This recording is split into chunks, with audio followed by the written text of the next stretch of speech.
محترم ناظرین کرام، آج کی ہماری اس تقریر کا عنوان رسول اللہ صلی اللہ علیہ وسلم کی 10 بہترین عادات کو بیان کرنا ہے۔ محترم ناظرین کرام، نبی پاک صلی اللہ علیہ وسلم کی عادت مبارکہ تھی کہ صبح جلدی اٹھتے تھے، اور احادیث میں بھی یہی آتا ہے کہ رات کو جلدی سو جانا چاہیے اور صبح جلدی اٹھنا چاہیے۔ اسی طرح فجر کی نماز پڑھنے سے یہ بات تجربے سے ثابت ہے کہ جب بندہ فجر کی نماز پڑھتا ہے اور اس کے بعد سارا دن جسم کے اندر سستی نہیں ہوتی، چستی رہتی ہے۔ اور اسی طرح یہ بھی دیکھا گیا ہے کہ جب بندہ سویرے دکان پہ جاتا ہے یا اپنے کاروبار پہ جاتا ہے تو اپنے کاروبار کے اندر برکت ہو جاتی ہے۔ اسی طرح احادیث میں بھی یہی آتا ہے کہ صبح کاروبار پہ جلدی جانا چاہیے، کیونکہ یہ برکت کا ٹائم ہوتا ہے اور اللہ تبارک و تعالیٰ اس کاروبار میں برکت ڈالیں گے۔ اسی طرح وضو کرنا، یعنی ہر وقت باوضو رہنا، اس کے فوائد یہ ہوں گے کہ جب بندہ ہر وقت باوضو رہے گا تو شیاطین کا حملہ نہیں ہوگا، جادو کا اثر نہیں ہوگا، اور اسی طرح اور بھی بہت ساری بیماریوں سے، جراثیم سے آدمی محفوظ رہے گا۔ اسی طرح جب صبح سویرے اٹھیں تو آنکھوں کا مساج کرنا چاہیے، تو اس سے بھی اس کے اندر بھی شفا ہے۔ اور اسی طرح غذا کے بعد پانی نہ پینا چاہیے، یعنی کھانا کھا لیں اس کے بعد آپ نے پانی نہیں پینا، کیونکہ پانی پینے سے وہ آتا ہے کتابوں میں کہ کھانا کھانے کے بعد اگر بندہ پانی پیے گا تو پھر پیٹ کی بیماریاں ہوں گی، اور اسی طرح کھانے کے بعد پانی پینا یہ زہر کی طرح ہے، تو کھانے کے بعد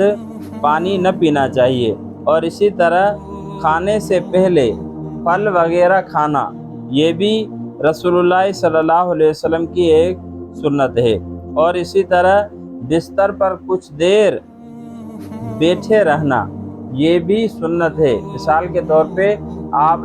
نیند سے اٹھتے ہیں تو آپ یکدم اٹھ کر چلنے نہ لگ جائیں، بلکہ جیسے آپ نیند سے اٹھے ہیں تو پھر اپنے بستر پر بیٹھ جائیں تھوڑی دیر کے لیے، اور اس کے بعد اٹھ کر اپنی نماز کی تیاری کرنی ہے یا جو بھی کام وغیرہ کرنا ہے۔ اسی طرح دن کا کھانا کھانے کے بعد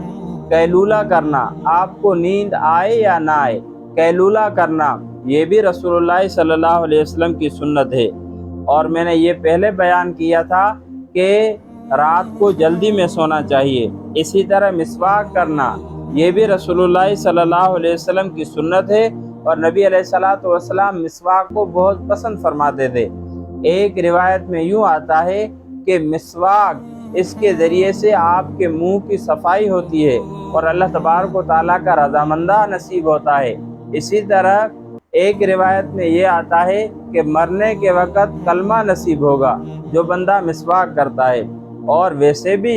نبی علیہ الصلوۃ والسلام کی جو سنتیں ہیں ان پر عمل کرنا یہ نور سے خالی نہیں ہے، جیسے میں پہلے بھی یہ عرض کر چکا ہوں۔ اسی طرح ہفتے میں پیر اور جمعرات کے روزے رکھنا، یہ بھی نبی علیہ الصلوۃ والسلام کی عادت تھی۔ اسی طرح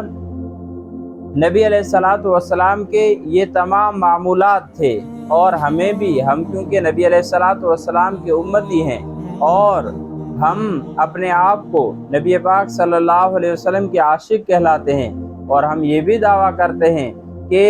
نبی علیہ الصلوۃ والسلام کے ساتھ ہمیں سچا عشق ہے، ہم نبی علیہ الصلوۃ والسلام کے نام پہ اپنی جان قربان کر دیں گے۔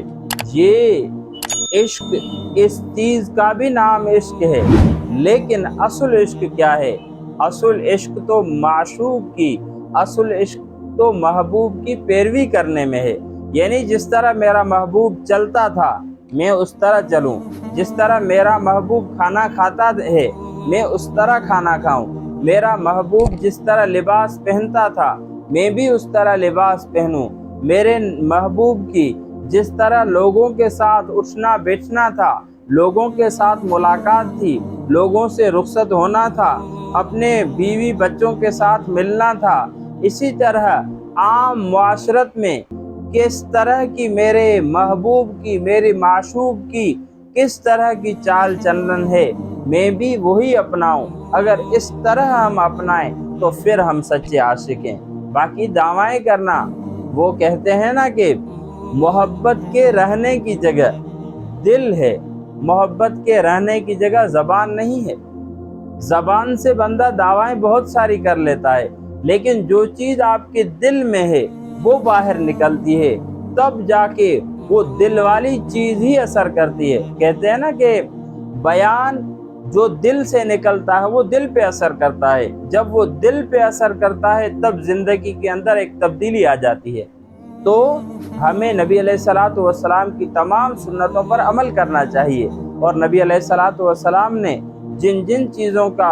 کے کرنے کی ہمیں تاکید نہ بھی فرمائی ہو، نبی علیہ الصلوۃ والسلام نے وہ کیا ہے، ہمیں کرنا چاہیے۔ احادیث میں آتا ہے کہ نبی علیہ الصلوۃ والسلام سفر میں جس جگہ سے گزرے کوئی درخت تھا، اس درخت سے نبی علیہ الصلوۃ والسلام نیچے ہو کے گزرے تو صحابہ جب وہاں سے گزرتے وہ درخت کاٹ دیا جاتا، لیکن پھر بھی اسی جگہ پر وہ نیچے ہو کے گزرتے۔ کوئی پوچھتا کہ اس طرح کیوں کرتے ہو، کہتے کہ ہمارے محبوب نے اس طرح کیا۔ اسی طرح ایک روایت میں یوں بھی آتا ہے کہ نبی علیہ الصلوۃ والسلام کی سنت پر اس طرح عمل کرتے تھے کہ ایک جگہ پر دونوں جہانوں کے سردار صلی اللہ علیہ وسلم سفر پر جا رہے تھے، قضائے حاجت کے لیے کسی جگہ پر بیٹھ گئے، پھر اپنی سواری پر سوار ہوئے اور چل دیے۔ ایک صحابی جن کا غالباً نام حضرت عبداللہ ابن عمر یا کوئی اور صحابی، جب وہاں سے گزرے تو اس جگہ پر جا کر بیٹھ گئے،